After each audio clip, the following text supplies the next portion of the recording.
everyone, today we're going to be reviewing one of my favorite albums of all time by my favorite band, Blurryface by 21 Pilots. Not only is this one of my favorite albums, but this changed my perspective on music. Honestly, I grew up listening to a bunch of classic rock, Beatles, Pink Floyd, Led Zeppelin, and this really pushed me into new music, along with Radiohead and Coldplay, which also helped. This album is a 14-track album, their second studio album released under Fueled by Ramen. They had two really decent albums before this, and it was self-titled and Regional at Best, which were both outstanding in my opinion. This album is not only a huge storyline, but the sound, it really breaks into many genres, its own identity in a way. And not many bands anymore do that. I would say 21 Pilots is one of the best bands alive today that are still doing music. So the album starts off with Heavy Dirty Soul, a very kick down the door track that probably caught many people off guard like me. When I first heard 21 Pilots, I knew Car Radio, I heard Stressed Out, I've heard Heathens, and I kind of heard Jumpsuit a little bit, but not as much. And it took me a couple of years to even hear their album because I wasn't really sure if this is a band I want to hear. I was very much a classic rock person growing up, or 80s. I heard a lot of 90s, 80s, 70s, but newer music and stuff and 2K plus, I kind of just passed it up. And I definitely regret that, but I'm glad I caught on guard a while back. Heavy Dirty Soul is a song that breaks into many sections. It has one of the best drum performances, I think, on the album, and pretty much in their whole discography. Josh Dun, honestly, is one of the best drummers ever, and you can battle me on that. He is not only his technique, his style, when he plays live, he kills it. He goes into every concert, and he knows how to put on a show and play with the passion and energy. And the same goes for Tyler. He's one of the best singers, and he can do so much. Not only he can play bass, he can play grand piano, sing. He's tried electric guitar. He can do ukulele, of course, and he really is a multi-musician. Josh Dun too. One day maybe he'll sing, but the day will come where he sings his own track. We'll see. Anyways, Heavy Dirty Soul starts off, and it's pretty much shows you what the album's about. The Blurryface of having a different side of you, a different personality. You know, it's your darker thoughts, it's your depression, your anxiety, and it can have a religious theme. That's what I would assume it is, but it's definitely could go even deeper. It can have multi-meanings, and even when you look at bands like MCR, The Black Parade, you know, the whole topic is on a cancer patient and what his thoughts are when he's dying and all these things, but it can go into real life and have big meanings. So Heavy Dirty Soul and this album definitely, I feel, does that. And you can see it as religious. You could see it as him sometimes talking to Blurryface itself, and he does do that in this album. That after Heavy Dirty Soul, which it switches from Halftime to all the stuff, you go into Stressed Out, which was their biggest hit of all time till this day. Maybe not their best song, but definitely their most catchy, but still a really great song. And the uniqueness and the simplicity of it, it's still not simplistic as some other songs, but it has the simplicity that it needed to get out there. And to the third track of the album, Ride, which is one of my favorite songs of all time. And again, it's a big hit, but this one, honestly, with the key being F sharp, it's contrasting in a way to the album. Ride is the meaning, I would say, and I've talked with some people about it, but it's about taking your time on your ride, you know. There's many things that are going to happen, but you're falling, you're struggling, you know, you're having all these issues, going to still ride, you're going to still continue and go on. It's a very good, empowering song, and it took me a while to get that meaning. I needed to convert with some people, but It's one of their best, and the switching between the sections and how the music video goes from the light to the dark, it really and symbolizes some really good themes in that song. So I'm not going to talk about every single track, but this album honestly has many tracks on it that I want to talk about, so we'll see how it works. In Fairly Local, if you notice, there is actually some kind of pinging sound that goes on the downbeats, and it's very hard to actually realize until someone actually points it out to you. Some of you may have, it's probably in your mind subconsciously, but once you hear it, you'll notice it really does connect the songs, as it's more intricate than what many people think. And again, it's a very strong drum performance, as was in Ride 2 and Stressed Out. Pretty much all the songs have a really strong drum performance. That's something you can expect from 21 Pilots on most tracks. The song really shows Blurryface. I think it's his introductory song in a way, but it really shows the two sides and the battle that struggles that go on. You know, from 21 Pilots, they sometimes Tyler would put a love song or something that's a little out. It's out of place, but you know, it really does split the album in a good way. I feel like it takes a break from the main theme of the album, and it could be to someone else, which is very important, you know. And it really is a good song. It has, again, this band has multiple sections, and the band that I could see that relates to that is MCR, which they have many sections throughout their songs, which makes it interesting. And that's something 21 Pilots will always be interesting, and they are really good. That is one of the factors that makes them a really good band, with the talent and the spirit that they have in each track they put in, and they really take their time. There's never going to be a filler track in there. You move on to Lane Boy, which is a very upbeat track. I think it's past 160 BPMs, and it really has carried on the drums and then the synth. And the rapping is one of the best, I think, out of their discography. Maybe their best. That's very weird thing to say, but it is one of their best of all time. It's one of their most different tracks. Even though everything is so different, it is probably the thing that is so different.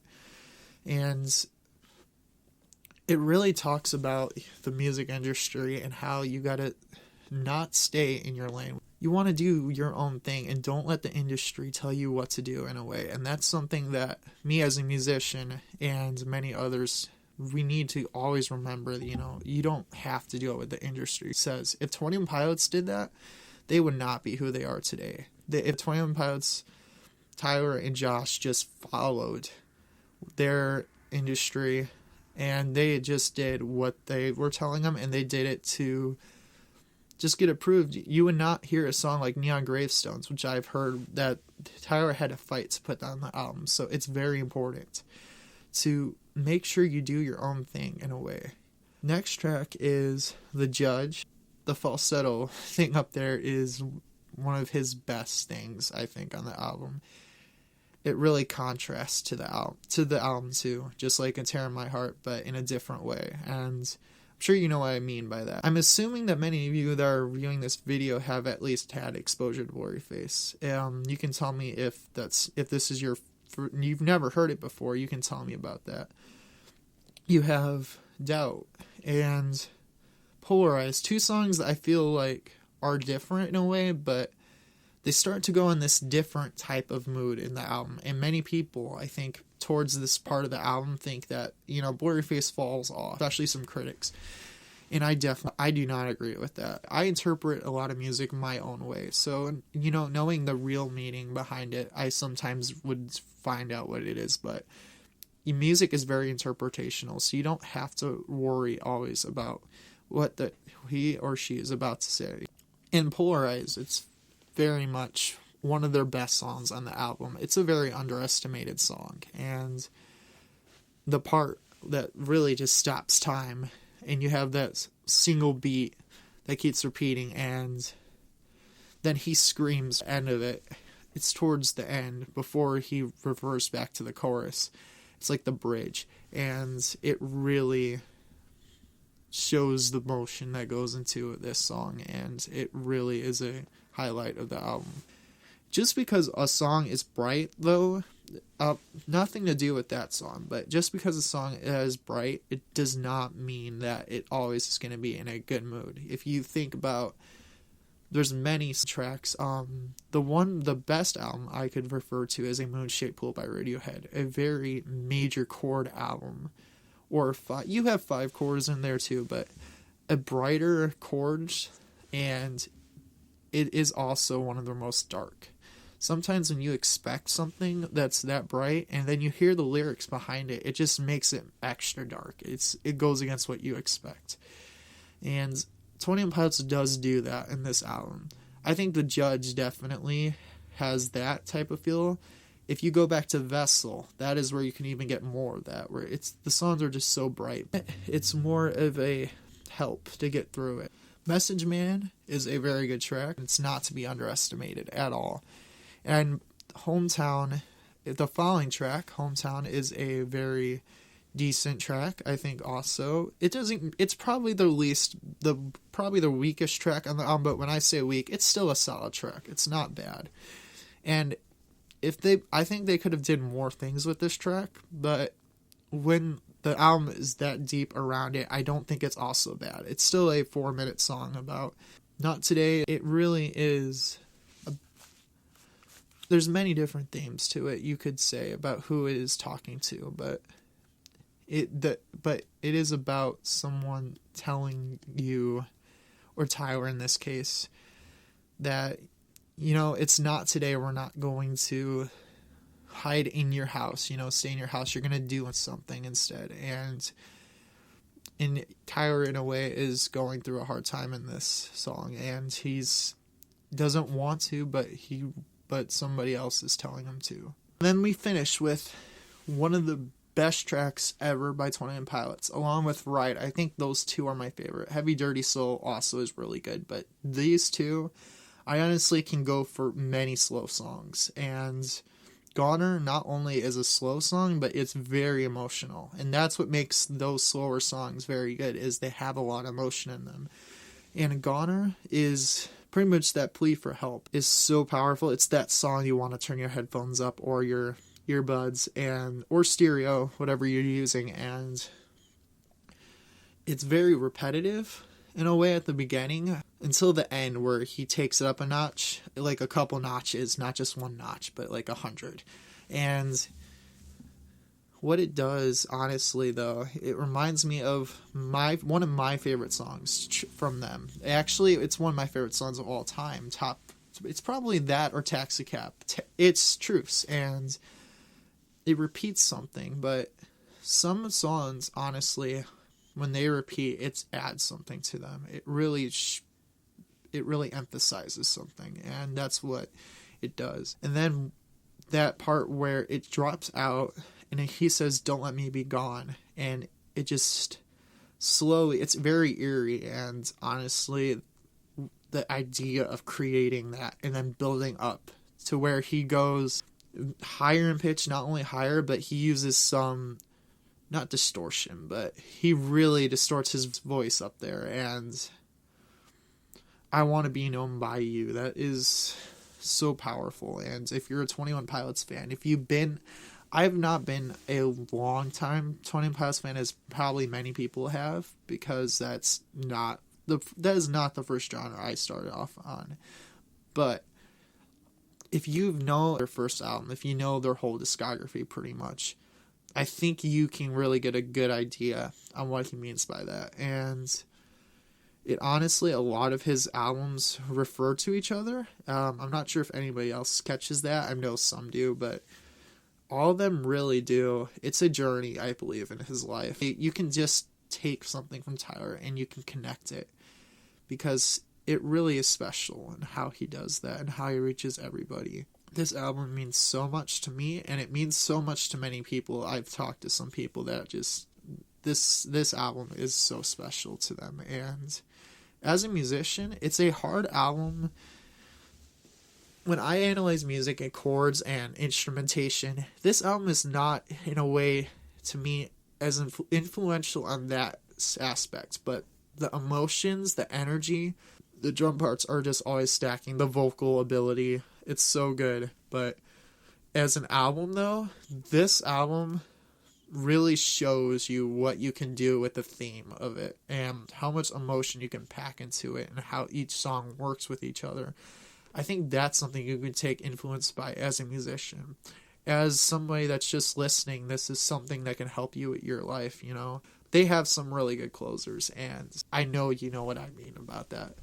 With Leave the City, Truce, and Isles of Flightless Birds, they're just all really good. And this album is going to be something that if you have not listened to it top to bottom, that is the only way you can experience an album all the way. And you must listen to it on repeat. Like, if you have the interest, you'll listen to it on repeat, and you'll really get all the ideas, all the vocals. Once you have it, in a way, memorized, in a way, that's when it starts connecting with you, and it gets deeper. You have to give the albums opportunities like that. You should not like an album all the way through on your first listen. And I know that's a weird thing to say, at least when you're starting with a band. Like, if this was the first time you heard... Let's pick Paramore. If you hear their first album and you've never heard them before, you shouldn't like it where it's your favorite album right away.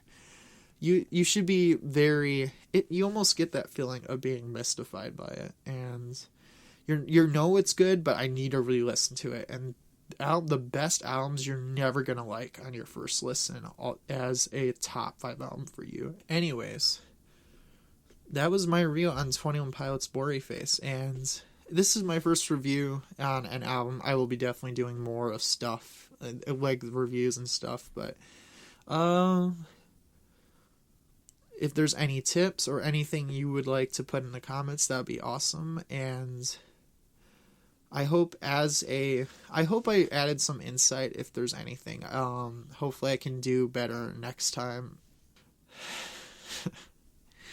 But anyways, this is going to be a very good score. I've been debating on what score to give it because this is hard. This is so hard because it isn't perfect as an album, but instead it is the storyline and everything that goes into it. You know,